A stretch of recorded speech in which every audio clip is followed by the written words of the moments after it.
pagi saudara, saya saat ini berada di wilayah Desa Kuripan Kidul, di mana saudara sesuai yang terlihat di dalam layar monitor, salah satu tokoh masyarakat kita Dr. Andes Farid Ma'ruf STMM nampaknya sudah bertebaran spanduk terkait berbakti untuk sesama, bertani dan ngayomi. Inilah Dr. Andes Farid Ma'ruf yang saat ini spanduk ini berada di Jalan Diponegoro, Kuripan Kidul, Kecamatan Kesugihan. Selanjutnya, saudara, mari kita tanyakan kepada Dr. Andes Farid Ma'ruf STMM terkait maraknya pemasangan baliho di seputar Kabupaten Cilacap dari Daya Luhur hingga Nusa Wungu Kapi Pantau tentang poster ngerteni dan ngayomi. Tentunya dalam pelaksanaan Pilkada 2024 bersama Kreativitas TV menuju demokrasi yang sehat.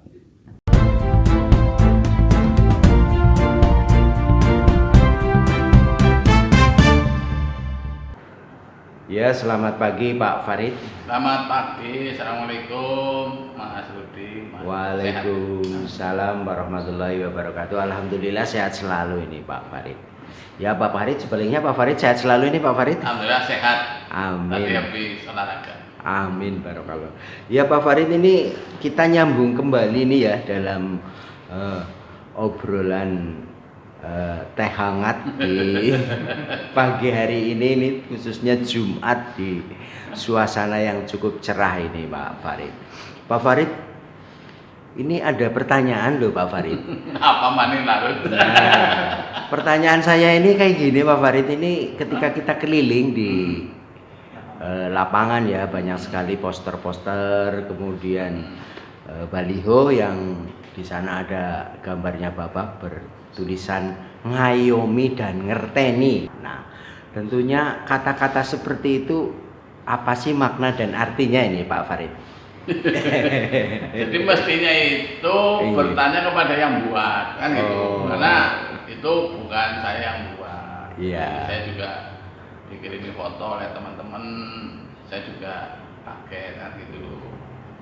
Saya itu tidak nyuruh orang kok pada buat poster saya, tapi ya itu terima kasih lah sudah saya apresiasi teman-teman, mungkin teman relawan atau apa yang peduli, mungkin ada maksud-maksud tertentu masang poster saya. Kalau pengertian saya itu ngerteni sih ya, saya tanya sih itu kan artinya Pak Farid itu pengertian. Jadi pengertian kalau sapa baik. Kalau wartawan ya, dengan orang-orang lain lah kita ngerti. Kita sehingga pengertian. Ngayomi berarti ya kita sebagai manusia itu ya ngayemi masyarakat. Itu yang penting. Jadi seorang pemimpin itu harus bisa ngayomi. Ngayomi berarti melindungi. Ngayomi berarti bahwa kehadiran seorang pemimpin itu masyarakat itu merasa diwongna, merasa ayem. Jadi ada pemimpin, ini namanya ya ngayomi. Pengertian itu harus mengerti apa yang menjadi kemauan masyarakat, sehingga kalau seorang pemimpin ya harus tahu karakter budaya dari masyarakat, khususnya masyarakat Cilacap. Cewek itu Mas Rudi. Oke, terima kasih Pak Farid. Pak Farid, tentunya ini dari kata-kata ngerteni dan ngayomi, sudahkah ada yang kontak-kontak mungkin dari pusat atau dari provinsi, dari partai atau tokoh-tokoh politik yang sudah ngontak ini ke Pak Farid ini?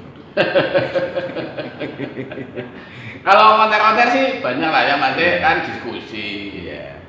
Terus diskusi untuk tentang Cilacap. Kemarin juga saya dipel oleh salah satu pengurus partai di Cilacap, katanya lewat ajudannya, ajudan Bang Yul lah. Itu saya supaya ke Jakarta. Saya nggak tahu suruh ngapa, nggak tahu oleh Bang Yul, mungkin untuk diskusi lah.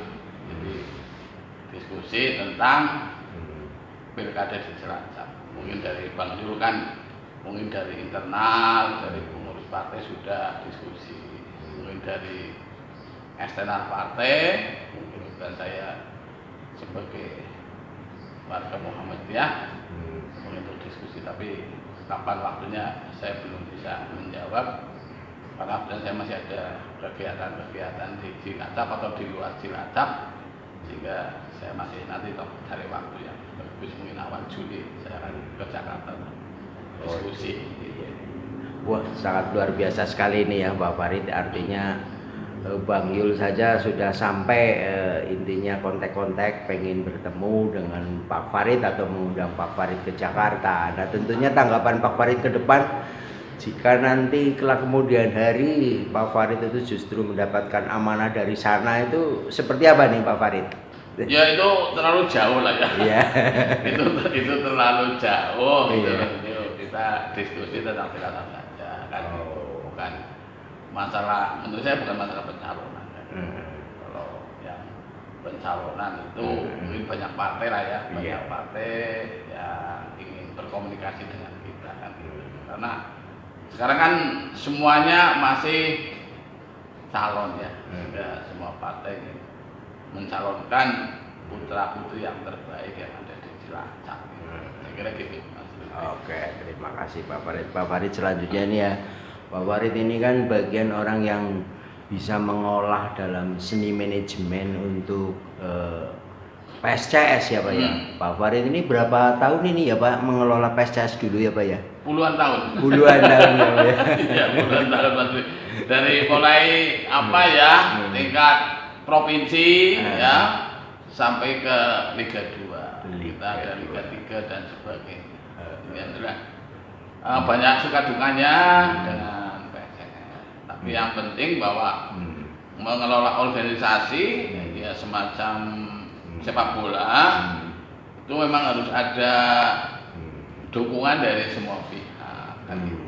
Jadi kalau ingin sukses ya itu termasuk yang namanya sepak bola itu ya, indikatornya itu satu berprestasi, dua penontonnya banyak. Ini yang untuk saling dukung mendukung. Untuk penontonnya banyak ya kita harus gandeng Laskar Nusa Kambangan. Jadi kita itu dulu waktu dengan Laskar Nusa Kambangan ya kita sering rapat, mau bertanding kita rapat, mau kompetisi kita rapat, diskusikan bagaimana sebaiknya agar PSTS bisa besar. Nah, kita kan punya Laskar di 24 kecamatan. Sehingga itu yang memberikan motivasi kepada masyarakat untuk berduyun-duyun datang ke stadion. Kalau tanpa Laskar Nusa Kambangan, insya Allah PSS nya nggak ada apa-apanya. Menurut saya, Mas. Ya Pak Farid, itu ketika saya juga menonton ya kadang-kadang pertandingan PSCS melawan beberapa tim-tim daerah lain ya, kadang-kadang kan itu penontonnya di tribun kadang sampai puluhan ribu, maksud kami itu sampai 15 ribuan. Nah tentunya manajemen penonton yang kadang-kadang seperti itu banyak sekali, kadang-kadang ada sedikit mungkin barangkali antara pendukung tim satu dengan tim yang lain kan perlu manajemen yang bagus ya. Itu tentu pengalaman Pak Farid dalam mengelola manajemen masa yang sampai puluhan ribu itu seperti itu tuh gimana nih Pak Farid? Ya kita kan punya apa ya, kita punya kelompok-kelompok. Jadi punya kelompok-kelompok, ada kelompok kadang-kadang ada kelompok timur, ada kelompok utara, kelompok selatan kan gitu. Itu nanti kan ada koordinatornya, ada pengurusnya, sehingga kita undang, kita duduk bareng-bareng untuk diskusi kan gitu, supaya antara kelompok supporter satu dengan yang lain itu, yang satu Cilacap itu tidak terjadi miskomunikasi. Sehingga insya Allah kalau ada komunikasi dengan baik ya semuanya bersatu untuk mendukung PSCS. Itu dulu waktu saya kebetulan masih menjadi ketua PSCS. Oke, ini pengalaman yang sangat luar biasa saudara. Artinya Pak Farid ini bergelut dari berbagai aspek ya. Ada dari dunia seni olahraganya, kemudian dari berbagai macam aksi kegiatan sosial dan lain sebagainya. Tentunya ini Pak Farid, saya ingin bertanya, ketika pilkada ini semakin mendekati hari demi hari ini, Pak Farid ini akan menyentuh di level untuk R1 apa R2 sih ya Pak Farid, ini gambarannya ke depan ini Pak Farid? Kalau saya sih sementara menjadi relawannya salah satu bakal calon. Untuk R1 ya mungkin nggak mungkin lah ya. Saya tahu diri kan gitu. Saya tidak punya partai. Saya juga tidak punya isi tas gitu ya. Dan isi tasnya kosong lah. Ya kita mengalir saja lah, kita mengalir saja. Ya, saya sering menyampaikan hasil surveinya kan gitu. Jadi kalau saya buat R1 berarti ya tidak tahu diri lah. Gitu Mas Rudi. Tapi kalau misalnya ada yang mencalonkan selain R1 ya mudah-mudahan bercalon mengizinkan dan keluarga terutama bisa mengizinkan. Oh amin barokallah. Artinya ya mudah-mudahan bisa ke depan itu bisa memberikan pengabdian kepada Kabupaten Cilacap ya Pak ya. Amin. Amin. Ngabdi maning. Pengen pensiun ngabdi maning gitu ya.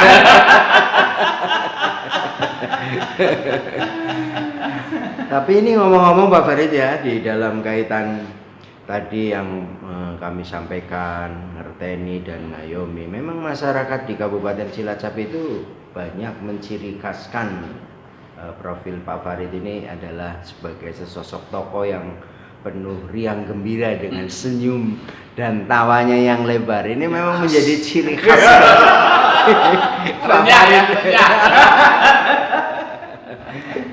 Ya tentunya Pak Farid sejalan dengan perjalanan waktu ya, yang pilkada ini juga semakin dekat. Tadi Pak Farid menggarisbawahi kalau keluarga itu mengizinkan dan mendoakan untuk keberhasilan Pak Farid tentunya di dalam mengabdi kepada Kabupaten Cilacap melalui R2 ya Pak ya. Tentunya ini bocorannya seperti apa sih ini Pak Farid? Pak Farid juga tim salah satu pasangan ini, kalau saya mendengar memang surveinya Pak Samsul ini begitu tinggi nih. Bocorannya seperti apa nih sih Pak Farid? Kalau yang saya tahu kan surveinya Mas Awal yang tinggi, Mas Samsul itu Mas Awal 10,5%, Samsul itu 10%. Yang saya tahu itu yang Pak Samsul dan Pak Awal yang head to head itu, yang saya tahu itu Mas Samsul itu kalau nggak salah infonya itu 40 lebih, Mas Awal di angka 14 gitu. Itu karena Mas Samsul kan dulu jadi wakil bupati, mungkin sudah lebih dikenal oleh masyarakat dibanding Pak Awal itu. Mungkin itu hanya anda saya saja sih. Itu yang terjadi gitu Mas Rudi. Oke. Artinya memang ke depan ini Pak Farid ini akan bergayu tangan atau katakanlah bergandeng tangan dengan Pak Samsul atau seperti apa nih Pak Farid? Menurut Mas Rudi dengan siapa? Pasek. Kalau misalnya mau gitu loh, misalnya kira-kira dengan siapa? Kita tanyakan kepada rumput yang bergoyang. Benar calonnya ini menang ya. Iya betul ya, Pak. pastinya ya gandeng kalau saya nggak menang itu.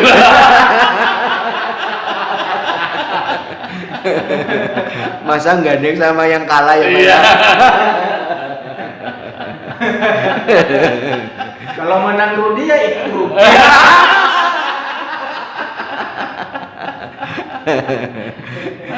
Iya Pak Farid, tentunya ini Jumat yang luar biasa ya kan, di akhir pekan, di Jumat berkah bersama Pak Farid dalam obrolan teh hangat ya.